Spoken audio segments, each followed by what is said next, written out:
Hi, everybody. I am your Lancaster and Volcano medium, Mickey Alexander of the Volcano Whispers YouTube channel. And I'm here to discuss with you nature's response to cyberstalking.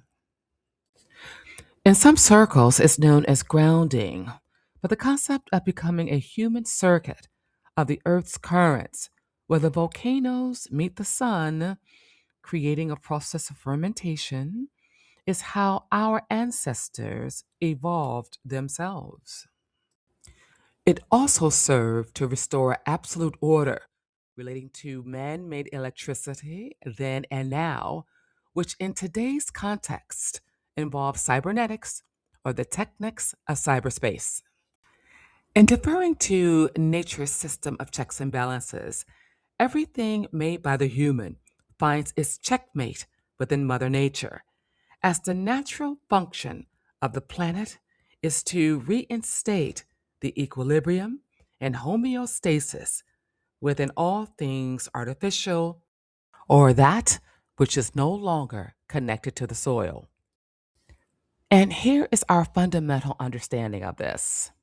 We know that with our cell phones, it is difficult to either hold a signal or receive one while we are in the forest on some type of nature trail or visiting a land that has not been developed by the human being. This is because of the contents of the soil that begins with the gas nitrogen. Nitrogen burning all things oxygen, which encompasses man made electrics. Another example would be when Mother Nature blows through as a powerful storm and the electricity is interrupted or goes out. This shows you just how unnatural the electricity that is manufactured by man really is, particularly as it is used to cyberstalk an evolved human being.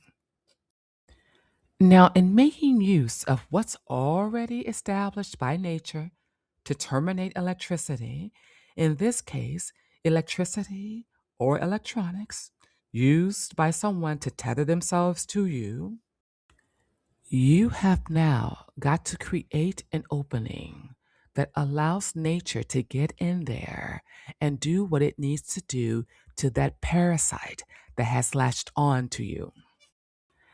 The highly disturbed individual, diseased in their thinking and being extremely maladaptive, surviving almost entirely in oxygen. To combat this, you will need to deposit your human DNA into the soil, the same soil that contains nitrogen, whereby your human electrolytes will merge with the soil's electrolytes, and you will begin to feel the Earth's natural gases ease the situation. As the soil is made fresh by the subterranean volcanoes every day throughout the day, you will feel the power of them naturally pruning your biomaterial as something the criminal used to connect to you.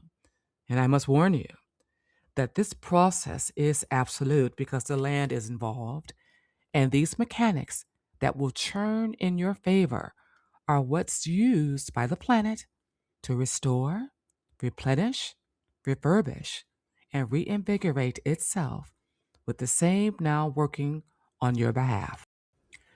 The earth makes you over, renews your cells to guarantee nothing man made will ever touch you in that way again as the ultimate natural, super organic form of immunity.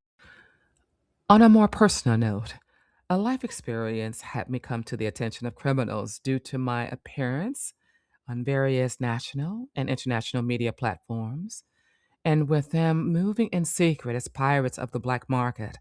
They had hooked into me through family members operating in the drug trade. With my accomplishment making me attractive to lower life forms as people, the planet would line me up with what my paternal great grandmother, born in the late 1800s, had done in and with the soil. And before I knew it, I'm intuitively placing my discarded material within it, like what the Native Americans did with their sick loved ones, and what societies do with corpses, as in turning the decay over to the soil, the decay that was once a part of you that the criminal has latched itself onto. Again, I advise that this very old procedure is absolute. Not only did I shed a marriage that was killing my spirit, but I studied how the volcanic gases broke down and dissolved the technology of cyberspace, or all things cyber. Plus, I witnessed how these people were killed, how they perished, held up in secret labs, playing virtual world games in their homes with stolen electricity, and the underground networks of corrupt politicians and of dirty law enforcement officials were also exposed to those who needed to see them and ultimately dissolved as well. And if I hadn't quite made the case clear for you about making use of the soil to cure your cyber stalking circumstances, how about this? In the past, mentally ill patients were once treated by receiving electrical shocks to the brain to rectify their impulses. When you place your gas trail into the soil, your electrolytes become a lightning rod for the earth to strike the mentally ill person who has seized you in some way. And with Mother Nature issuing the correction, they more than likely will not survive it, being aberrant in their neurological system. So start with collecting your discarded hair, fingernail, or toenail clippings, and eventually include your saliva. Next, you're going to place it in a part of your backyard or front yard where the soil gives off a charge of a good emollient feel to you. You may even be able to detect or discern the Earth's natural electricity or the soil electrolytes in some spots. This is where the volcanoes are pooling, which is where you want to begin. You're simply going to bury what has fallen from your body as decay, making sure plenty of soil covers it. Making this your routine and personal security when it comes to cyberspace. Because depending on how deeply entrenched the cyberstalker is, there is no easy fix, only an absolute one. It is a known and accepted fact that life is in the soil, and through this process, you will come to know how true this really is, especially once you have regained your own.